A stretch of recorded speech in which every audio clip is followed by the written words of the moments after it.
Unless, would you have went to Chengdu, China if FlyQuest are like, we need you to save us? Like, we don't even need any coaching stuff. We just need, like, you here Dude, in Chengdu with us. I don't know what even happened. So after I declined the head coach, offer, right? Because we went back and forth for like 2 months. So after I declined that, I was supposed to join potentially in another capacity.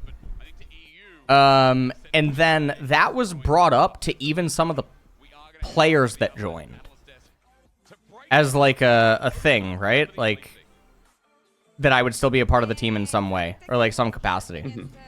And that was talked about like after I declined. It was talked about like 2 weeks after or something like that. But it was on the table even during the negotiations and stuff, like in the event that I didn't want to join as head coach. And then nothing came from it. And I know that last year there were like efforts to have me help the team, but I was blocked by the coaching staff. GG. Yeah. You know? All I'm saying is So I would like talk to the players individually. Huh? I dropped 20 kills on him, and then you outlaned me on Malzahar, so it's like... I mean... Coach gap, I guess. I don't know. I could kind of understand. No, so anyways, TLDR is I don't know. They don't talk to me. You know, I like talk to the players. I talk to Inspired, right? I talk to Busio. You know what I mean? Like I talk to the players individually, but I don't actually get asked to help the team, which I think is one of the stupidest things in the entire world, by the way. Like I don't know. It's actually just irresponsible. It's like objectively irresponsible. Like when I was on T1, we had to like be really secretive about anything that I did with the team. But I would frequently do stuff for the LoL team, like if I was asked. You know what I mean?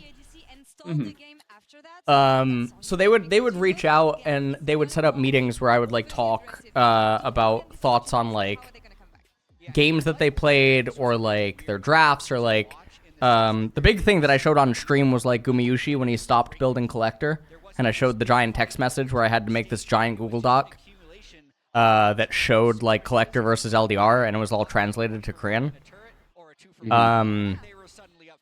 Yeah. But like T1 still did stuff. And then if John Kim didn't die, I think I would have rejoined the coaching staff. Well, John Kim died.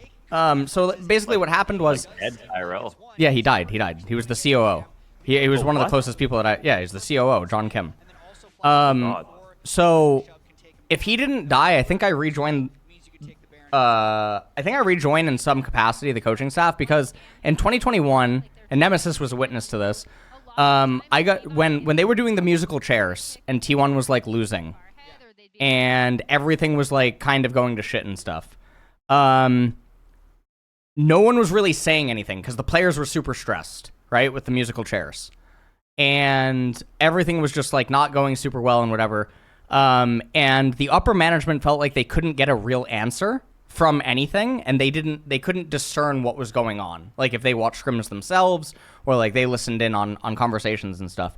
So John Kim set up this meeting, and they're like, we want you to talk to Faker, and then we want you to tell us what you gather from your convo with him. So I have like an hour and a half like meeting with Faker. So it's me, Faker, Nemesis is in the room when Faker walks in. And Nemesis goes to get up, but then Faker says, like, he can be here. It's fine. So it's me, Nemesis, Faker, Holt, and his name is Ray. And Ray was, like, the translator if we needed it, like for me and Faker. And we just talked for a while. And then at the end of that, we basically said, like, I would start doing... I would start getting involved more with like VOD reviews or like scrim reviews and stuff like that. And we were like talking about stuff like this, and we were supposed to organize like something. Anyways, yeah. So at the end of that happened, and then not too long later, it was like 2 or 3 weeks later, John Kim died. Or yeah, he suffered cardiac arrest, and like Yeah.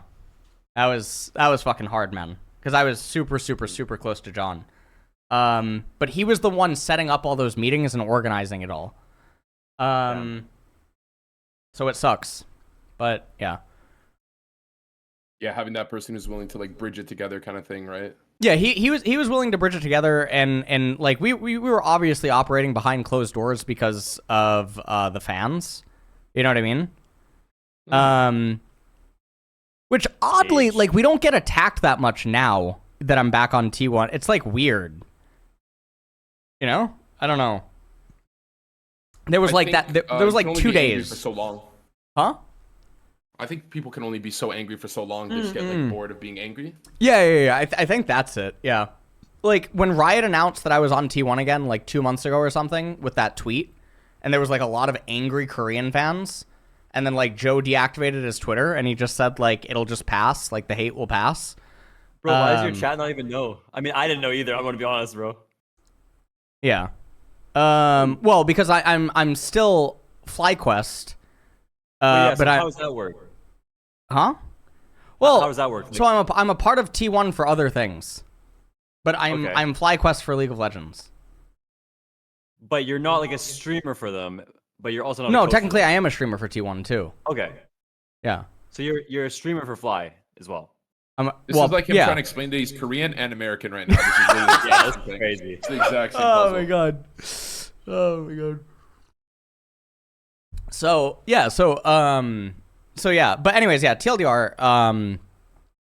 Yeah, so when I was on T1, now also again, my experience on Fly, and like Fly are super great to me with everything else, right? Like anything else, like content stuff or like meetings that I do with like that, conversations and stuff that I have with them, anything, right? But it is like really weird to me because even when I was a streamer on CLG, well, it was actually me and Max Waldo that ended up causing like Weldon to get removed back in the day. Weldon Green, yeah. Oh wait, because CLG was like having enough, and then they asked me to go on like a ghost Discord ID and watch and listen in on scrims, and then give the upper management like my thoughts of like what was happening. Yeah, he wanted me on CLG Academy once, and then I didn't join. So that happened. But yeah, anyways, TLDR, Fly's the first team that has never asked me to do anything with the team, which is even crazy too, because Selfmate's here, right? Selfmate's still on the call? Okay, he's still here. Playing some Rise Jungle or something. He's playing some Rise Jungle or something. No. But like, he's locked into it. In 2020, I was like very. I mean, I showed up to Fnatic scrims like a lot. So, but also like I would talk to Fnatic upper man. I wasn't even getting paid. It was like so fucking weird. But that was just because of my relationship with some of the Fnatic players. That like Fnatic was constantly asking me to help out and whatever. And I was offered coach. I was offered coach twice that year, and I said no both times. Just did it for the love of the game. Well, because I was a co-streamer. I was a co-streamer at the time. I was making so much money, so I almost joined Fnatic as a streamer, and then I didn't. The conversation fell through. I was talking with someone named Victor. So it was me, Victor, and Pete, the current head of content on Fnatic. Were like a part of those conversations. And then I talked to Karn. But yeah, I didn't end up doing it. And then it was that summer that the T1 thing came along. Yeah. Okay. Yeah. For FlyQuest, don't you think a little bit of it is like, so what you think is like, with all your past experience with these other teams, you just think it's very odd that you're a part of them and they don't use you as like a resource when you're willing to So last year I know that I was just blocked by the coaches. I know that I was. Mm-hmm. Yeah. I mean, the weird thing is though, it's like, even if, like, okay, try to think of it from someone else's perspective, right? If they are blocking you, it's just weird because still having a second opinion regardless is good, you know? Like, well, it should be a red flag to management when you have an asset on your org and you're just choosing not to use it. Like, if there's someone on that team, for example, that could literally hate your guts and want you dead, it's like, still having your opinion is better than nothing. Yeah, exactly, yeah. You know? Yeah. Like, it doesn't make sense. It only benefits everything. I don't know. I don't know what. Yeah, I don't know. It is strange. It is strange. Mm-hmm.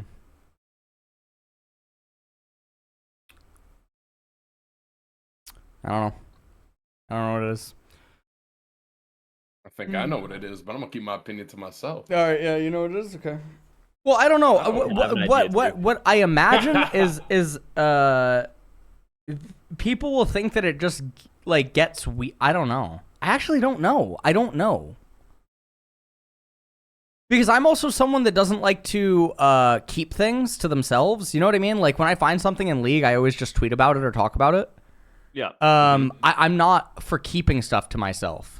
Not that like that means like, oh yeah, like Fly is gonna play this week or like something like that, right? No, you're just very talkative of this stuff. Right. But like even if I was on a team, it wouldn't prevent me from reaching out to people who I know have good insight or offer good things, you know, like analytically or knowledge-wise League and like talking to them. It's so weird. I don't know. I don't know, man. I don't know. Strange.